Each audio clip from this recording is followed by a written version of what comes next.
I never thought I would be the kind of woman who writes a letter to her husband's mistress, but the night I sat down at my kitchen table with a blank piece of paper and a pen, I wasn't thinking about what kind of woman I was anymore. My name is Claire, and 3 years ago my marriage ended in the most ordinary way imaginable. Not with a dramatic confession, not with a phone call from a stranger, not with anything that resembled the scenes you see in movies. It ended on a Tuesday morning when I picked up my husband's phone to check the weather because mine was charging across the room, and I saw a message that took me about 4 seconds to fully understand, and about 4 months to stop thinking about every single day. Her name was Rachel.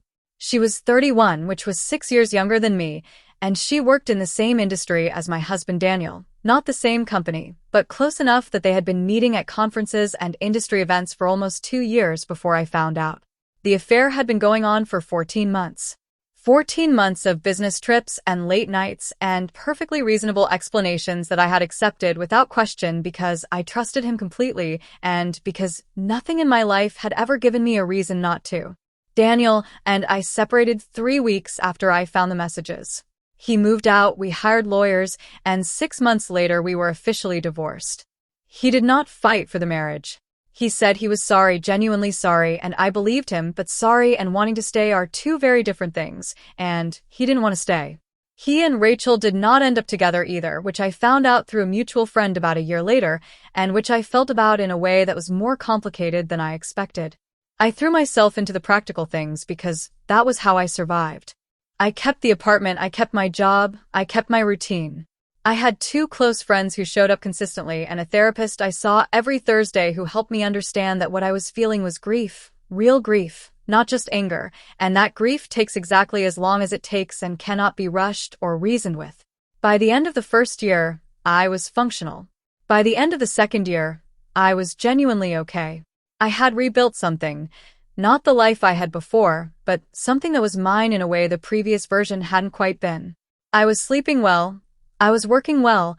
I had even started dating again in a cautious and slightly awkward way that felt appropriate for someone who had spent 17 years with one person and was now figuring out how to be single in her late 30s. And then one evening in October, I was going through an old box of things from the apartment Daniel and I had shared, and I found a photograph. It was from our 5th wedding anniversary, a dinner we had taken ourselves to at a restaurant we couldn't really afford, and we were both laughing at something that I couldn't remember anymore, but that had clearly been very funny at the time. And I sat there on my bedroom floor, holding that photograph, and I felt something shift inside me that I hadn't expected. Not sadness exactly. Not anger. Something quieter and more persistent, something that felt like unfinished business. I had never spoken to Rachel. Not once.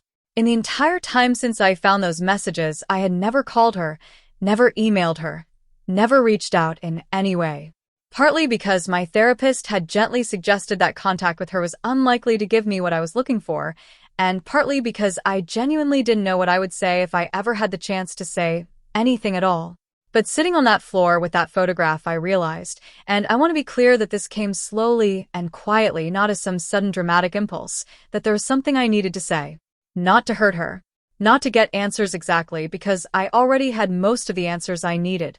But to close something that had been left open for 2 years, because I was tired of carrying it, and I wanted to put it down properly. So I wrote her a letter. It took me 3 evenings to write it. The first evening I wrote 4 pages of things I would never send, the raw version, the angry version, everything I had never said out loud. I let myself write all of it without filtering, and then I set it aside. The second evening I wrote something calmer, more honest than angry, more tired than bitter. The third evening I wrote the final version, which was 1 page, handwritten, and said exactly what I needed it to say and nothing more. I found her address through a mutual connection, someone who knew her, and who passed it along without asking too many questions. I put the letter in an envelope, wrote her name on the front, and mailed it on a Wednesday morning on my way to work. And then I waited. I told myself I wasn't expecting a response. I told my friend Meg the same thing when she asked me about it over coffee that weekend. I said, I just needed to say it. Whether she responds or not doesn't change anything for me. And Meg looked at me the way Meg always looks at me when she thinks I'm being slightly dishonest with myself, and she said, Sure. She was right, of course. I was waiting. The response came 11 days later.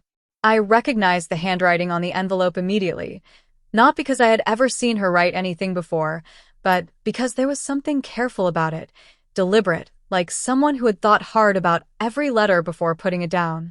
My name and address were written in blue ink, very neat, very controlled. I stood at the mailbox for a moment just holding it, and then I went upstairs, made myself a cup of tea, and sat down at the kitchen table before I opened it.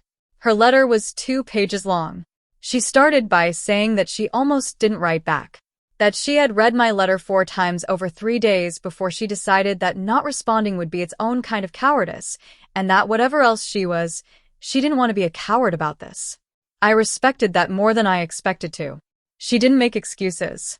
That was the thing that struck me most immediately. There were no justifications, no explanations designed to make herself look better, no version of events that shifted the blame onto Daniel or onto the state of our marriage or onto anything except her own choices. She said she had known he was married. She had known from the beginning. And she said that she had told herself the kinds of things people tell themselves in those situations, that it was complicated, that marriages were sometimes already over on the inside even when they looked intact from the outside, that she wasn't responsible for what happened between a husband and wife. She said she had believed those things at the time. She said she didn't believe them anymore.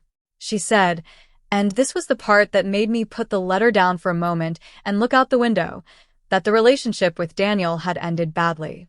Not because of guilt exactly, but because something that begins the way it began cannot sustain itself, and eventually the weight of it had become more than either of them could carry. She said she had spent a long time after it ended trying to understand what she had been looking for and why, and that the answers she had found were not flattering, but they were honest. She said she was sorry.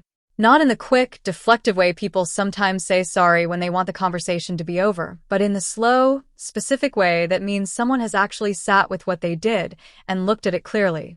She named things. She said she was sorry for the 14 months, for the lies she had participated in, for the life she had helped to dismantle without ever seeing it as a real life belonging to a real person. She said reading my letter had made her see it as exactly that for the first time, a real life, a real person, someone who had photographs and routines and a kitchen table, and a Tuesday morning that had changed everything. I read that paragraph 3 times. I had written to her because I needed to close something. I had not written expecting to feel anything other than the quiet satisfaction of having finally said what I needed to say.